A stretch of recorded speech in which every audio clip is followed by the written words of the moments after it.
আসসালামু আলাইকুম, কেমন আছো সবাই? সার্চ অফ এডুকেশনে আমি নুসরাত জাহান ভূঁইয়া আছি তোমাদের সাথে। তোমাদের সবাইকে স্বাগতম।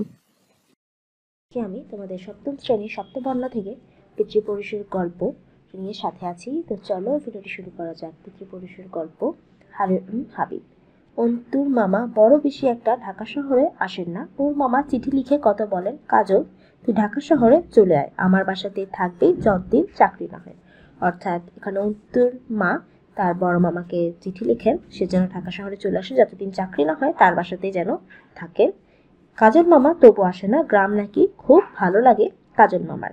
1971 সালে কাজল মামা ঢাকা বিশ্ববিদ্যালয়ে পড়তে পড়তেই বেঁধে গেল যুদ্ধ। একদিন ঢাকা ছেড়ে হঠাৎ সে গ্রামে এসে হাজির। তারপর রাত দিন এই গ্রাম সেই গ্রাম ঘুরে ছেলেদের জোগাড় করে মিছিল মিটিং, রাইফেল জোগাড় করে ট্রেনিং, আরো কত কি। অন্তুর নানা কথা বলতেন, বাবা এসব করিস নে, বিপদে পড়বি। বাঘা বাঙালিরা এবার যুদ্ধ করবে বাবা, স্বাধীনতা এবার আসবেই, সাহস নিয়ে বলতো কাজল মামা। সে কাজল মামার যুদ্ধের গল্প শুনবার জন্য অধীর আগ্রহে অপেক্ষা করছে অন্তু। বার্ষিক পরীক্ষার পর থেকেই মা ওকে বুদ্ধি শিখিয়ে দিয়েছে, তুই এক কাজ কর অন্তু, চিঠি লেখ মামাকে, বল এবারের 21শে ফেব্রুয়ারিতে যেন অবশ্যই ও ঢাকা আসে। আরো বল তুই যুদ্ধের গল্প শুনবার জন্য অধীর আগ্রহে বসে আছিস, দেখবি ঠিক আসবে। বুদ্ধিটা অন্তুর মার হলেও এমন একটা কৌশল চিন্তা করত সে বেশ কদিন আগে থেকেই, কাউকে না জানিয়ে অন্তু চিঠি লিখেছে। সেও প্রায় 10-12 দিন হয়ে গেছে। আজ 18 তারিখ, 3 দিন বাদেই মহান 21শে ফেব্রুয়ারি। ওর কেন যেন বিশ্বাস কাজল মামা আর কার কথা শুনুক না শুনুক তার কথা রাখবেই, আসবেই সে ঢাকা। অন্তু বরাবর রাত 9টা 9:30টায় ঘুমিয়ে পড়ে, কিন্তু আজ রাতে সে 10টার উপরেও জেগে থাকলো। মা বললেন, ঘুমাতে যাস না কেন? অন্তু খুলে পড়ল না কিছু। 11টা বাজতে কিন্তু ঘুমে চোখ বন্ধ হয়ে আসে ওর। লেপের নিচে ঢুকতে ঢুকতে সে কি গভীর ঘুম। ভোরবেলায় সে দেখলো কাজল মামা তার চুলে হাত বুলিয়ে দিচ্ছে। ল্যাব থেকে বেরিয়ে এক লাফে উঠে বসলো সে বিছানায়। মামা বললেন, ভালো আছিস তুই অন্তু? শেষ রাতে ট্রেনে এলাম, এসে দেখি তুই ঘুমাচ্ছিস। অন্তু বলে, আজ কিন্তু 19 তারিখ, তা তো জানো মামা, 2 দিন বাদে 21শে ফেব্রুয়ারি। মামা বললেন, ঠিক আছে, খানিকক্ষণ রেস্ট নিয়েই বেরোবো তোকে নিয়ে, যেখানেই যেতে চাস সেখানেই যাব। 5 দিন আমি ঢাকায় থাকবো, এর মধ্যে 4 দিনই তোর সাথে। যেখানে যেতে চাইবি যাব, যত গল্প শুনতে চাস শোনাবো। মোহাম্মদপুরে নূরজাহান রোড থেকে একটু রিকশায় চাপলো অন্তু আর কাজল মামা। লালমাটিয়া ধানমন্ডি হয়ে রিকশা চলছিল। মামা বললেন, এই যে রাস্তাটা দিয়ে আমরা যাচ্ছি, এর নাম 7 মসজিদ রোড, জানিস? কি যে বলো মামা, জানবো না কেন? ঠিক আছে, বল দেখি 7 মসজিদ নাম হয়েছে কেন রাস্তাটা? তা তো ঠিক জানি না, এজন্যই বলছিলাম অতীতের অনেক জিনিসই জেনে রাখা ভালো আমাদের। অতীত মানে আমাদের আগের দিন, পুরনো দিনের ওপরেই তো বর্তমানের দিন রাত গড়ে ওঠে। কাজল মামা সংক্ষেপে বললেন, এই ঢাকা শহরের আগের নাম জাহাঙ্গীরনগর, মোগল বাদশাহ জাহাঙ্গীরের নামে। সেই সময় থেকেই শহরের আনাচে কানাচে অনেক মসজিদ তৈরি হতে থাকে। এই রাস্তাটা পিলখানার মোড় থেকে মোহাম্মদপুর এসে 7 গম্বুজ মসজিদে ঠেকেছে। সেই পুরনো মসজিদের নামে রাস্তাটার নাম হয়েছে 7 মসজিদ রোড। রিকশাটা নিউ মার্কেট পেরিয়ে নীলক্ষেত হয়ে বিশ্ববিদ্যালয় এলাকার মধ্যে ঢুকতেই অন্তু জিজ্ঞেস করলো, তুমি নাকি এই বিশ্ববিদ্যালয়ে পড়তে মামা? হ্যাঁ, পড়তাম একদিন। তুই জানলি কি করে? মা বলছিল তুমি বিশ্ববিদ্যালয়ে যখন পড়তে তখনই যুদ্ধে গিয়েছ। অন্তু, যুদ্ধ আর মুক্তিযুদ্ধের মধ্যে অনেক তফাৎ। যুদ্ধ হয় রাজায় রাজায়, এক দেশে আরেক দেশে, মানুষের লোভ লালসায়। যুদ্ধে শক্তি দেখায় একজন মানুষ, কষ্ট হয় সাধারণ মানুষের। কিন্তু মুক্তিযুদ্ধ হয় স্বাধীনতার জন্য, একটি জাতি হিসাবে বেঁচে থাকবার জন্য, সব অন্যায় অত্যাচার আর শৃঙ্খল থেকে মুক্ত হবার জন্য। 71 সালে আমরা মুক্তিযুদ্ধ করেছিলাম, সাধারণ যুদ্ধ নয়। দেখতে দেখতে রিকশাটা রোকেয়া হল আর শামসুন্নাহার হল পেরিয়ে জগন্নাথ হলের সামনে এসে পৌঁছানো। কাজল মামা বললেন, এই যে ডান পাশে বিল্ডিংটা দেখছিস, ওটার নাম কি জানিস? না। জগন্নাথ হল, বিশ্ববিদ্যালয়ের ছাত্ররা থাকে। তুমি থাকতে এখানে? না, আমি থাকতাম হাজী মোহাম্মদ মুহসিন হলে। পাকিস্তানি হানাদার বাহিনী এই হলের কয়েক শত ছাত্রকে ওই মাঠটাতে একসাথে দাঁড় করিয়ে গুলি করে মেরেছিল। কেন? কারণ পাকিস্তানি সামরিক শাসকেরা আমাদের বাংলাদেশটাকে গোলাম করে রাখতে চেয়েছিল। আর ছাত্ররা যেহেতু তরুণ এবং পাকিস্তানিদের সব অন্যায়ের প্রতিবাদ করত, যেহেতু ওদের গুলির শিকার হলো ওরাই প্রথম। কেন্দ্রীয় শহীদ মিনারের সামনে এসে রিকশার ভাড়া মিটিয়ে দিলেন কাজল মামা। 2 দিন বাদে মহান 21শে ফেব্রুয়ারি। মামা বললেন, অন্তু, এই পৃথিবীতে অসংখ্য অগণিত জাতি বা গোষ্ঠীর মানুষ বসবাস করে। ওদের মধ্যে যারা স্বাধীন হয়েছেন তাদের সেই স্বাধীনতা লাভের পেছনে প্রচুর ত্যাগ তিতিক্ষা আছে, অনেক রক্তের ইতিহাস আছে, হাজারো লক্ষ প্রাণদানের করুণ কাহিনী আছে। আর সেই সব রক্তের স্মৃতিকে ভবিষ্যতের বংশধরদের জন্য ধরে রাখতে গিয়ে দেশে এই শহীদ মিনারের মতো স্মৃতিসৌধ গড়ে উঠেছে। অন্তু মামাকে বলে, মামা এবার কি তুমি ফুল দিতে আসবে শহীদ মিনারে? আসবো, গ্রামে থাকি, অনেক বছর আসতে পারি না, এবার তোকে নিয়ে আসবো। বলতো অন্তু, শহীদ মিনার বাঙালি স্মৃতিসৌধ কেন?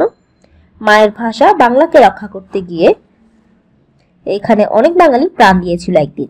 অন্তুর স্পষ্ট উত্তরে কাজল মামা খুশি হলেন, বললেন, তুই তো বেশ কিছু এই জানিস অন্তু, তোর উত্তরে খুব খুশি হয়েছি আমি। এই শহীদ মিনার হলো আমাদের ভাষা আন্দোলনদের বীর শহীদদের স্মৃতির মিনার। পাকিস্তানের শাসকেরা আমাদের বাঙালিদের ওপর তাদের উর্দু ভাষা চাপিয়ে দিতে চেয়েছিল, কিন্তু বাঙালিরা তা মেনে নেয়নি। তাই 1952 সালের 21শে ফেব্রুয়ারিতে ঠিক এই জায়গাটায় যখন তারা উর্দু ভাষা চাপিয়ে দেওয়ার বিরুদ্ধে প্রতিবাদ করছিল, তখনই পাকিস্তানি পুলিশ গুলি করে অনেককে হত্যা করেছে। চাপ চাপ রক্তে এই জায়গার মাটি ভিজে গেছে। ওই রক্তের বিনিময়ে আমরা বাংলা ভাষাকে প্রতিষ্ঠা করতে পেরেছি। অন্তুর মুখ দেখে কাজল মামা বুঝতেন সে মন খারাপ করেছে। মানুষ মানুষকে গুলি করে মেরে ফেলতে পারে, এই ব্যাপারটা কিছুতেই মেনে নিতে পারে না অন্তু। মামা বললেন, মামা তুমি তখন এখানে ছিলে? না রে পাগল, আমি তো তখন তোর মতোই ছোট। এখানে যারা 52 সালে রক্ত দিয়েছেন তারা সবাই আমার বড়, ওরা আমাদের পিতৃপুরুষ, ওদের আমরা চিরদিন মনে রাখবো, শ্রদ্ধা করব। কাজল মামার হাত ধরে অন্তু একের পর এক সিঁড়ি ডেঙ্গিয়ে শহীদ মিনারের উপরে উঠে। মামার কাছে 21শে ফেব্রুয়ারির কাহিনী শুনে সে আগ্রহী হয় নিজ জাতির অতীত সংগ্রামের আরো কাহিনী শুনতে। কেউ তো আগে এমন করে বলেনি তাকে, অথচ কত কাহিনী আছে বাঙালি জাতি। অন্তু বলে, তুমি আমাকে আরো কাহিনী বলো মামা। 21শে ফেব্রুয়ারির দিন যখন ফুল দিতে আসবি সেদিন আরো বলবো। আজ শুধু এটুকুই বলি, এই 21শে ফেব্রুয়ারির শহীদেরা হচ্ছে আমাদের জাতির প্রথম শহীদ। ওরা রক্ত দিয়েছিল বলে বাংলা ভাষা রাষ্ট্রীয় মর্যাদা পেয়েছিল। শুধু তাই নয়, 21শে ফেব্রুয়ারি থেকে পাকিস্তানের বিরুদ্ধে বাঙালিদের স্বাধীনতার মূল সংগ্রাম শুরু হয়। সেই সংগ্রাম আরো 19 বছর ধরে চলে। এই 19 বছর অসংখ্য মানুষ মারা যায়, অনেক মায়ের কোল খালি হয়ে যায়। তারপর আসে 1971 সালের মুক্তিযুদ্ধ। সেই মুক্তিযুদ্ধে তুমি ছিলে? হ্যাঁ, আমি ছিলাম সেই মুক্তিযুদ্ধে। বলতে হবে কিন্তু মুক্তিযুদ্ধের গল্প। বাসায় ফিরে দুপুরের খাবার খেয়ে বলবে, ঠিক তো? ঠিক। শহীদ মিনার থেকে নেমে কাজল মামা আর অন্তু জুতা পরে নেয়। ফিরে আসার সময় মামা বলেন, অন্তু চল আমরা দুজনে 1 মিনিট দাঁড়িয়ে 21শে ফেব্রুয়ারির শহীদদের শ্রদ্ধা জানাই। অন্তু ও কাজল মামা নীরবে শ্রদ্ধা জানায়। তারপর দেখো এখানে কিছু শব্দ টিকা আছে। হানাদার বাহিনী, অন্যায়ভাবে আক্রমণকারী বাহিনী। এখানে পাকিস্তানি সেনাবাহিনীকে বোঝাচ্ছে। এই বাহিনী বাংলার নিরীহ জনগণের উপর হত্যাযজ্ঞ চালিয়েছে। তিতিক্ষা, সহনশীলতা। সামরিক শাসন, সামরিক বাহিনী দ্বারা যখন রাষ্ট্রের শাসন পরিচালিত হয় তখন সেই শাসনকে সামরিক শাসন বলা হয়। পিতৃপুরুষ, পিতা, পিতামহ, প্রপিতামহ প্রভৃতি পূর্বপুরুষ। পাঠের উদ্দেশ্য, শিক্ষার্থীদের মধ্যে দেশ, জাতি, ইতিহাস ও ঐতিহ্য সম্পর্কে জানার আগ্রহ সৃষ্টি করা। পাঠ পরিচিতি। পিতৃপুরুষের গল্প। গল্পটির কিশোর অন্তু ঢাকায় বসবাস করে। মায়ের কাছে মুক্তিযোদ্ধা কাজল মামার সাহসী সংগ্রামের গল্প শুনে অন্তুর মনে মামার মুখ থেকে যুদ্ধের গল্প শোনার আগ্রহ জাগে। সে মামার জন্য অধীর আগ্রহে অপেক্ষা করে। 21শে ফেব্রুয়ারি 2 দিন আগে কাজল মামা ঢাকায় আসেন। মামার কাছে শুরু হয় অন্তুর অতীত সম্পর্কে তথ্য নির্ভর ইতিহাসের পাঠ। অন্তু জানতে পারে ঢাকা শহরের নামের ইতিহাস, 7 মসজিদ রাস্তার নামের ইতিহাস, জানতে পারে যুদ্ধ ও মুক্তিযুদ্ধের পার্থক্য, 25শে মার্চের রাতে পাকিস্তানি হানাদার বাহিনীর আক্রমণ ও ছাত্রদের প্রতিবাদী ভূমিকার কথা। ঢাকা শহরে রিকশায় ঘুরতে ঘুরতে কিশোর অন্তু স্মৃতিসৌধ, মাতৃভাষা আন্দোলন, শহীদ মিনার সহ বাঙালি জাতির পিতৃপুরুষ কারা সে সম্পর্কে ধারণা লাভ করে। লেখক পরিচিতি। কথা সাহিত্যিক হারুন হাবিব একজন গেরিলা মুক্তিযোদ্ধা এবং 71-এর রণাঙ্গন সংবাদদাতা। তিনি মুক্তিযুদ্ধের বিষয়ে প্রচুর গল্প, উপন্যাস, প্রবন্ধ ও স্মৃতিকথা লিখেছেন। তার মধ্যে কয়েকটি হলো প্রিয় যোদ্ধা, ছোট গল্প সমগ্র, 1971, মুক্তিযুদ্ধের নির্বাচিত প্রবন্ধ, ব্লাড অ্যান্ড ব্রুচুয়ালিটি ইত্যাদি। তার জন্ম 1948 সালে জামালপুরে। দেখো বহু নির্বাচনী প্রশ্ন। মোগল আমলে ঢাকার নাম ছিল ক বাবরনগর, খ হুমায়ুননগর, গ আকবরনগর, ঘ জাহাঙ্গীরনগর। অন্তুর নানা কাজলকে বকতেন কেন? আনসারটি হবে মোগল আমলে ঢাকার নাম ছিল ঘ জাহাঙ্গীরনগর। অন্তুর নানা কাজলকে বকতেন কেন? ক ভাষান্তরণে যুক্ত থাকায়, খ গ্রামে চলে যাওয়ায়, গ মুক্তিযুদ্ধে অংশগ্রহণের কারণে, ঘ চাকরি হয়নি বলে। আনসারটি হবে গ মুক্তিযুদ্ধে অংশগ্রহণের কারণে। নিচের উদ্দীপক পড়ে 3 ও 4 নম্বর প্রশ্নের উত্তর দাও। 1 আমার ভাইয়ের রক্তে রাঙানো 21শে ফেব্রুয়ারি। 2 মুক্তির মন্দির ও সোপান তলে কত প্রাণ হলো বলিদান লেখা আছে অশ্রুজলে। উদ্দীপকের প্রথম অংশটি পিতৃপুরুষের গল্পের কোন দিকটির সঙ্গে সাদৃশ্যপূর্ণ? ক ভাষা আন্দোলন। 1 ভাষা আন্দোলন, 2 মুক্তিযুদ্ধ, 3 ইতিহাস ঐতিহ্য। নিচের কোনটি সঠিক? 1 ক 1 খ 2 গ 1 ও 2 ঘ 1 2 3। এখানে আনসারটি হবে ক 1 অর্থাৎ ভাষা আন্দোলন। 4 উদ্দীপকের দ্বিতীয় অংশের মূল ভাব নিচের কোন কথাটিতে প্রতিফলিত হয়েছে? ক স্বাধীনতা এবার আসবেই, খ যুদ্ধ আর মুক্তিযুদ্ধের মধ্যে অনেক তফাৎ, গ অনেক রক্তের ইতিহাস আছে, ঘ ওরা আমাদের পিতৃপুরুষ। এখানে দেখো এখানে আনসারটি হবে গ অনেক রক্তের ইতিহাস আছে। তারপর দেখো এখানে সৃজনশীল প্রশ্ন আছে। সপ্তম শ্রেণীর শিক্ষার্থী প্রিয়তি বাবা মায়ের সঙ্গে প্রথমবারের মতো ঢাকায় বেড়াতে এসেছে। 21শে ফেব্রুয়ারিতে বাবা মা ওকে নিয়ে যায় কেন্দ্রীয় শহীদ মিনারে। বাবা মার সাথে সেও ফুল নিয়ে শহীদদের প্রতি শ্রদ্ধা জানায়। বাবার কাছে ভাষা শহীদদের আত্মত্যাগের কথা শুনে গর্বে মনটা ভরে ওঠে প্রিয়তি। ক 1971 সালে কাজল মামা কোথায় পড়তো? খ যুদ্ধ আর মুক্তিযুদ্ধের মধ্যে অনেক তফাৎ, উক্তিটি বুঝিয়ে লেখো।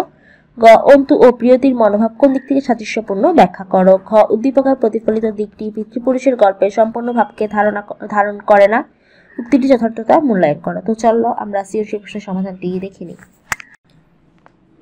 ক 1971 সালে কাজল মামা কোথায় পড়তো? 1971 সালে কাজল মামা ঢাকা বিশ্ববিদ্যালয়ে পড়তো। খ যুদ্ধ আর মুক্তিযুদ্ধের মধ্যে অনেক তফাৎ, উক্তিটি বুঝিয়ে লেখো। যুদ্ধ আর মুক্তিযুদ্ধের মধ্যে তফাৎ হলো এক দেশের সাথে আরেক দেশের রাজায় রাজায় লোভ হিংসা থেকে যুদ্ধ হয় আর মুক্তিযুদ্ধ হয় স্বাধীনতার জন্য।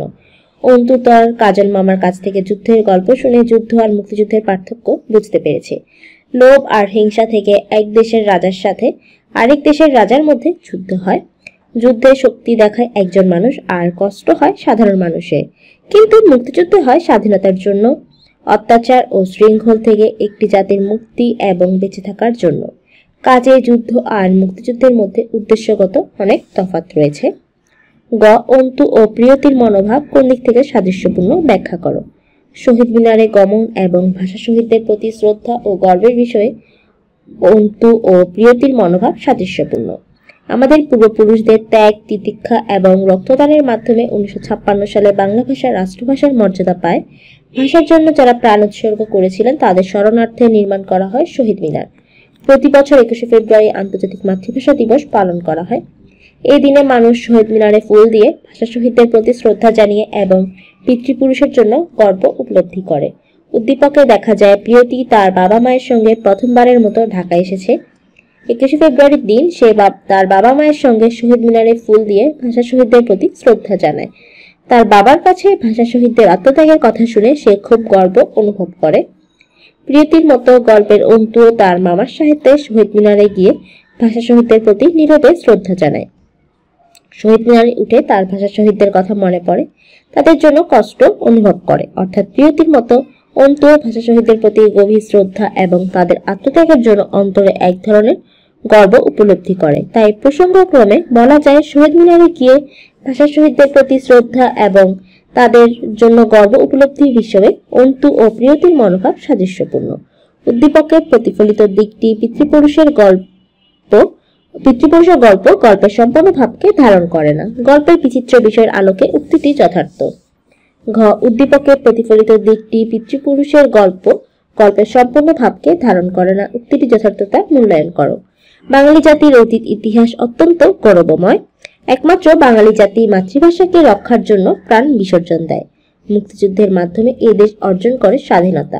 তাই আমাদের প্রত্যেক প্রজন্মকে বাঙালির চেতনাবাহী তাৎপর্যপূর্ণ ইতিহাস জানাতে হবে। উদ্দীপকের সপ্তম শ্রেণীর শিক্ষার্থী প্রিয়তি তার বাবা মায়ের সাথে প্রথমবারের মতো ঢাকায় বেড়াতে এসেছে। মহান 21শে ফেব্রুয়ারিতে তারা প্রিয়তিকে নিয়ে ঢাকা মেডিকেল কলেজ হাসপাতালের কাছে কেন্দ্রীয় শহীদ মিনারে যায়। বাবা মায়ের সাথে সেও ফুল দিয়ে ভাষা শহীদদের প্রতি শ্রদ্ধা জানায়। মাতৃভাষা বাংলার মর্যাদা প্রতিষ্ঠায় ভাষা শহীদদের আত্মত্যাগের কথা শুনে প্রিয়তির মনটা গর্বে ভরে ওঠে। অপরদিকে পিতৃপুরুষের গল্পের অন্তু মায়ের কাছে সাহসী মুক্তিযোদ্ধা কাজল মামার যুদ্ধের গল্প শুনতে পায়। 21শে ফেব্রুয়ারি দুদিন আগে মামা ঢাকা এলে তার কাছে সে জানতে পারে ঢাকা শহরের নামের ইতিহাস, সাত মসজিদ রাস্তার নামের ইতিহাস, জানতে পারে যুদ্ধ ও মুক্তিযুদ্ধের পার্থক্য ইত্যাদি। ঢাকা শহরে রিকশায় ঘুরতে ঘুরতে কিশোর অন্তু স্মৃতিসৌধ, মাতৃভাষা আন্দোলন, শহীদ মিনার সহ বাঙালি জাতির পিতৃপুরুষদের সম্পর্কে ধারণা লাভ করে। পিতৃপুরুষের গল্পের অন্তু তার মামার কাছ থেকে নানা বিষয় তথ্য নির্ভর ইতিহাস ও বাঙালি জাতির পিতৃপুরুষদের সম্পর্কে ধারণা লাভ করেছে। কিন্তু উদ্দীপকের প্রিয়তির জানার বিষয় কেবল শহীদ মিনার ও ভাষা শহীদদের মধ্যে সীমাবদ্ধ। কাজেই উদ্দীপকের প্রতিফলিত দিকটি পিতৃপুরুষের গল্পের সম্পূর্ণ ভাবকে ধারণ করে না উক্তিটি যথার্থ। তো এই ছিল তোমাদের আজকের ভিডিওটি ভালো থাকলে লাইক কমেন্ট করবে, আর যারা এখনো চ্যানেলটি সাবস্ক্রাইব করোনি তারা চ্যানেলটি সাবস্ক্রাইব করে পাশে থাকা বেল আইকনটি অন করে দিবে, এতে করে নতুন কোনো ভিডিও আপলোড করলে তোমরা সবার আগে নোটিফিকেশন পেয়ে যাবে। তো আজকের মতো ভিডিওটি শেষ করছি। সবাই ভালো থেকো, সুস্থ থাকো, আল্লাহ হাফেজ।